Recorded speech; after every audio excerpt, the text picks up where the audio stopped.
the woman who vanished like a storybook plot. Her kitchen was covered in blood. Her toddler was left alone.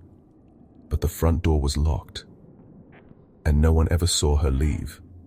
This is one of the most bizarre missing person cases you have probably never heard of.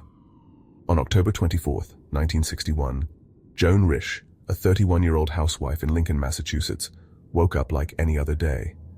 She made breakfast, took her kids to the dentist, and ran a few errands. But when her husband came home that night, he found a nightmare. The kitchen was in chaos. A phone was ripped from the wall, blood smeared across the floor, dripping down the cabinets.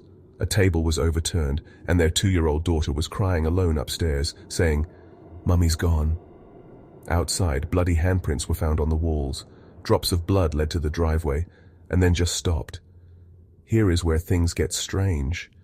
A neighbor claimed she saw Joan, bloody and dazed, walking up the road hours earlier, clutching something in her arms. But that is the last anyone saw of her. There were no signs of forced entry, nothing stolen, no footprints. It was like she vanished into thin air. Police were baffled. But then, weeks into the investigation, they found something haunting. Joan had borrowed over 25 books from the local library in the months before she disappeared. All of them were about missing women, murders, and disappearances. One book in particular stood out. It described a woman faking her own death by spilling blood and running away. Could Joan have staged her own disappearance? Or was she studying how someone could stage it for her?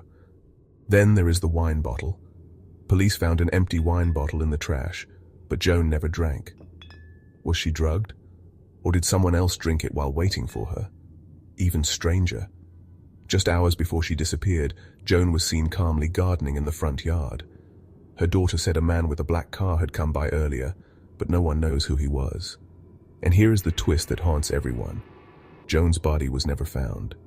Her social security number was never used again. No bank accounts, no paper trail, nothing. Did she escape a miserable life and fake her own death? Or was she planning a fictional disappearance and someone turned it real? What do you think happened to Joan Risch? Comment your theory, because this one still is not solved.